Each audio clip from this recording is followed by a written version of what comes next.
Hello and thanks for joining us from our studios in Israel. Coming up in today's newscast, Israel welcomes the French Prime Minister. A Holocaust survivor fulfills a lifelong dream, and two Israeli athletes are headed to the Olympics after their major wins in Europe. I'm Natasha Kirchuk here with the latest news in Israel.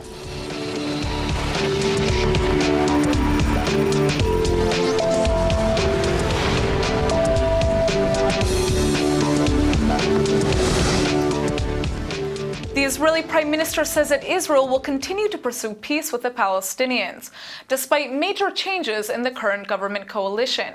Right-wing hardliner Avigdor Lieberman is reportedly set to become Israel's new defense minister, and Israel seems divided over the move.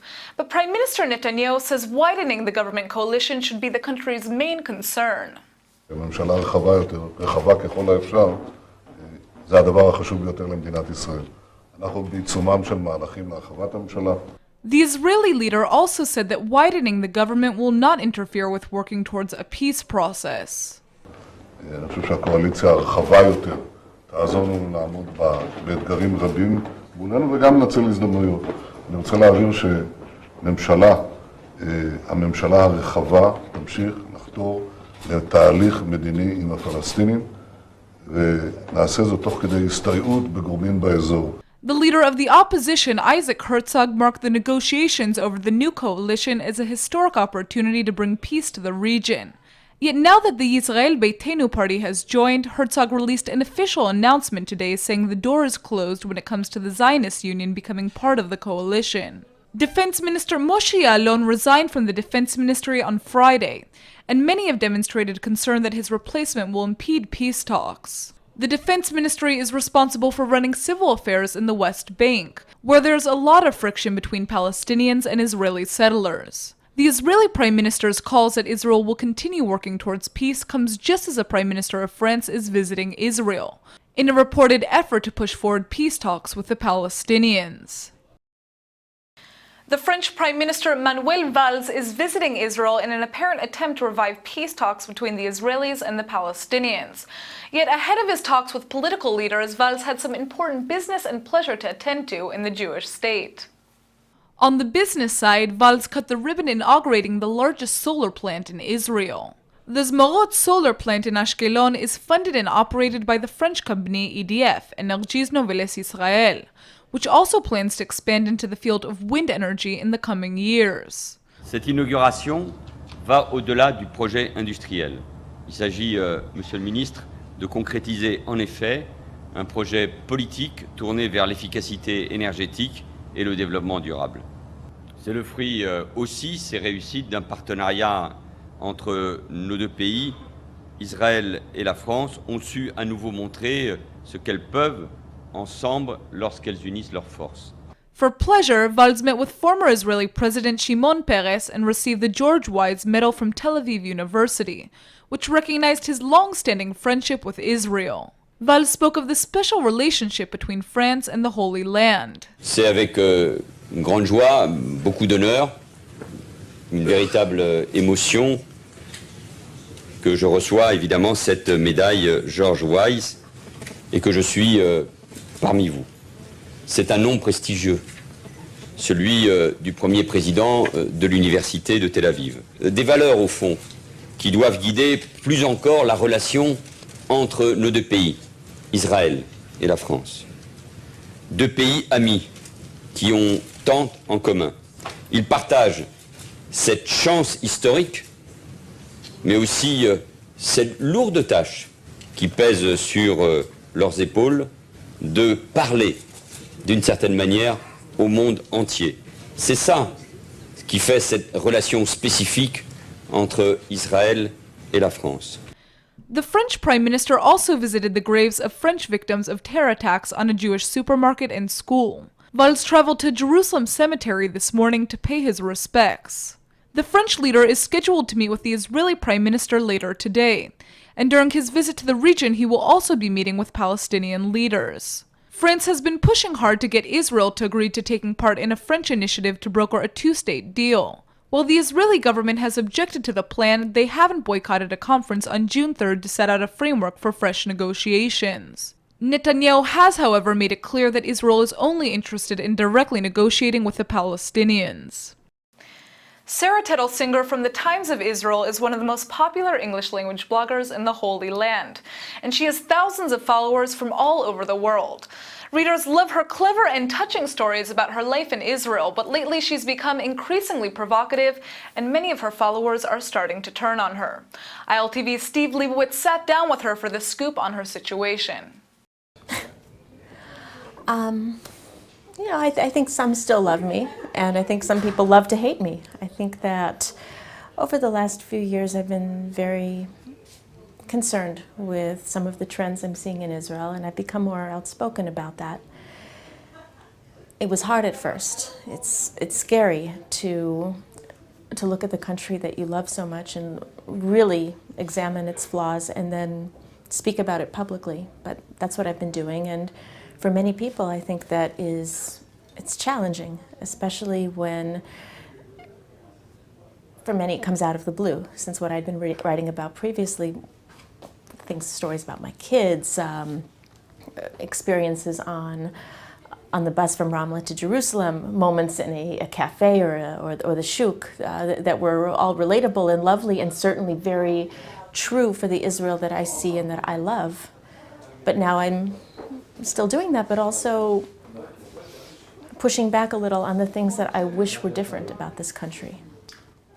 A lot of readers, I think it's fair to say a lot, are striking back because they don't like some of the things you're writing, and they're being nasty about it.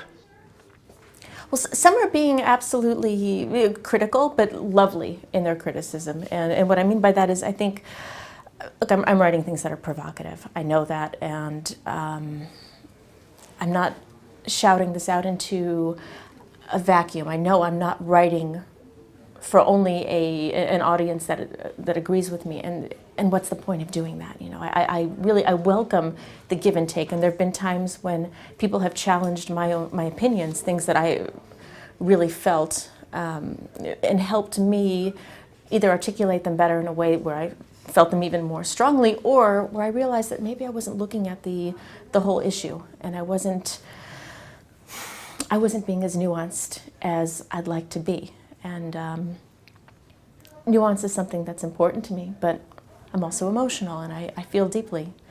And there are times when I feel very passionately about an issue and I react instead of stopping to reflect before I react. And luckily I've got friends and foes online who challenge me in such a way that I can look at that, examine what I've said, and either reiterate what I've said or actually not necessarily walk back what I've said, but include a different perspective, a different side in that.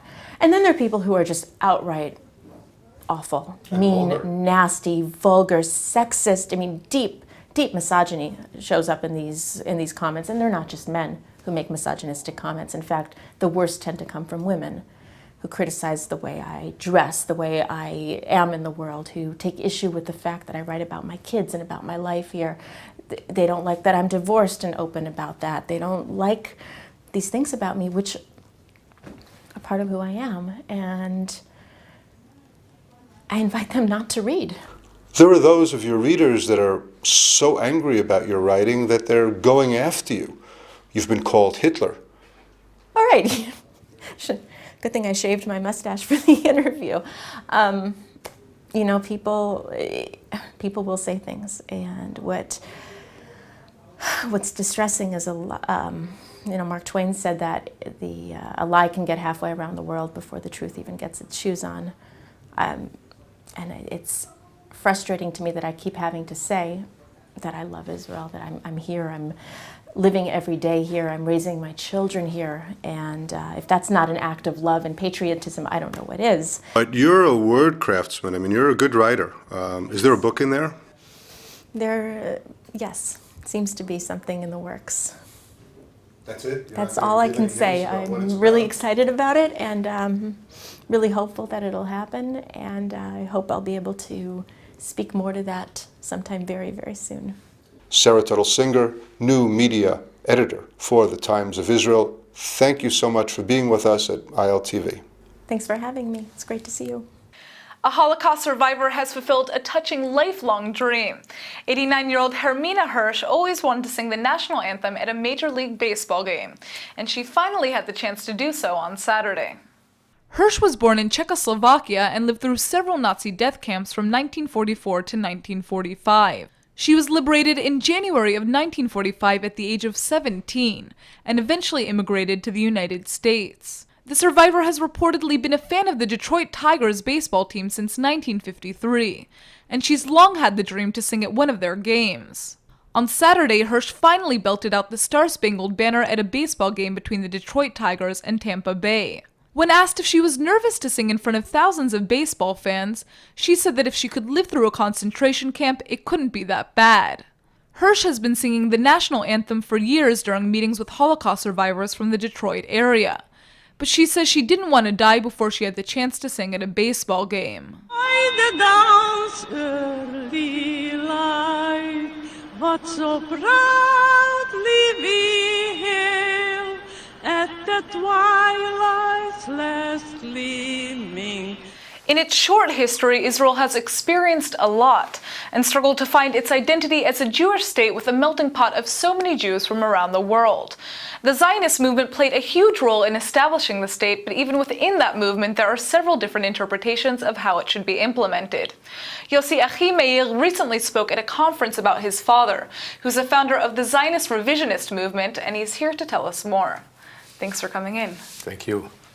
So your father was a Zionist leader. Can you start by telling us a little bit about who he was?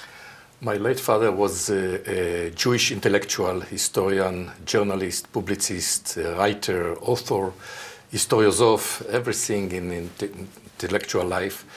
And he was born in Belarus, in a small city called Bobruisk. And at the age of 15, he asked his parents to come to Eretz Israel. 103 years ago and 4 years ago, he came to Tel Aviv, which was just established, and learned in the Herzliya Gymnasium in Tel Aviv for 2 years, so he learned Hebrew. And when he came back to his city in Bobruisk in Belarus, he actually was the leader of the Zionists among the Jewish in that small city. And he completed his studies, his academic studies afterwards in Vienna. And he made another aliyah, another immigration to Eretz Israel in the year of 1924 as a doctor already, doctor for philosophy.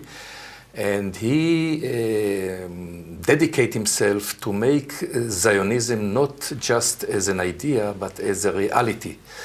And so let's talk about that a little bit. Your father founded the Zionist revisionist movement. No, he didn't. He was one of the founders. He was one of the founders. Zev Jabotinsky founded the revisionist movement, which called Jabotinsky movement. Right. So, but he was one of these leaders in this the revisionist ideological movement. leaders. And can you talk to us about what this movement is? The Jabotinsky movement has been established in the year of 1925 as an antithesa to the socialist movement. And Jabotinsky claims, and my father agree with him, that we have to make all political efforts to make Zionism not just as an idea, but as a reality, and fulfill the idea of the establisher of the Zionist movement, Benjamin Ze'ev Herzl. And he had earned, he was committed himself to fulfill the ideas of Herzl, Jabotinsky, and afterwards my late father as well. But within the Jabotinsky movement, my father made one step forward. I mean that after the year of 1929, when there were when the Arabs attacked Jewish scholars in yeshiva of Hebron, and they couldn't defend themselves. They have no weapons, and the British, which governed the country, did nothing to rescue them. And more than almost 70 young Jewish scholars in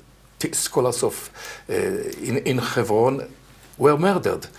So my late father said that we have to establish an organization that will fight against, let's say, indifference of the Jewish mandate, Jewish government in the country that are doing nothing to save and to protect the Jewish issue of the Jewish people which live in the country. We have to take weapon in our hands. That's what my late father said. We need revolutionary Zionism, and not just sitting and wait that maybe somebody will give us independence and will fulfill our political rights in this country. So, This was his, let's say, his ideas. This was his contribution to Zionism. Growing up with a father who was such a huge political activist, what do you remember the most from your childhood? How did it have an impact on you? I remember him as a man of a family on the one hand, and on the other hand as intellectuals. I saw him in his room writing. There were not internet and there were not websites and so on. So he wrote all his articles in his pen, in a paper, and I saw him, let's say, I would describe him from the back, sitting on his desk and writing his articles. He published, let's say, 3-4 articles a week, and they were published in the daily of the Cherut movement. I'm talking about the first year of the State of Israel. He lives 14 years in the State of Israel from its establishment to the year of 1929 when he passed away.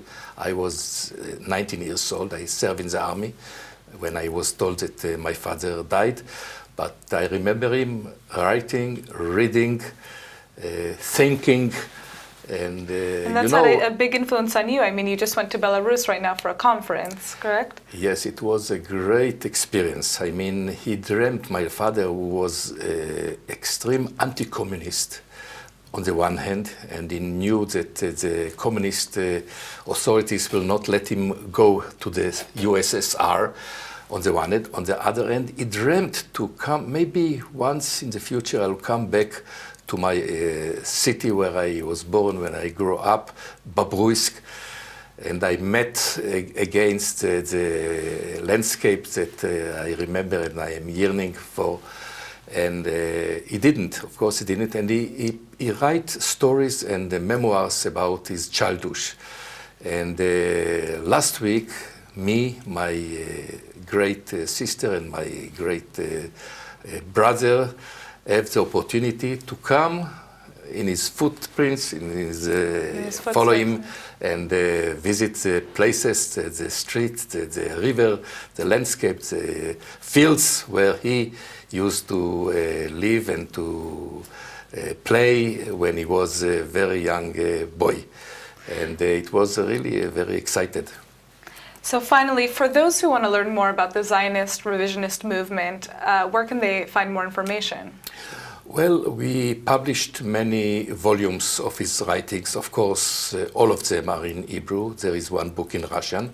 But we have a small museum for his memory in his house in Ramat Gan.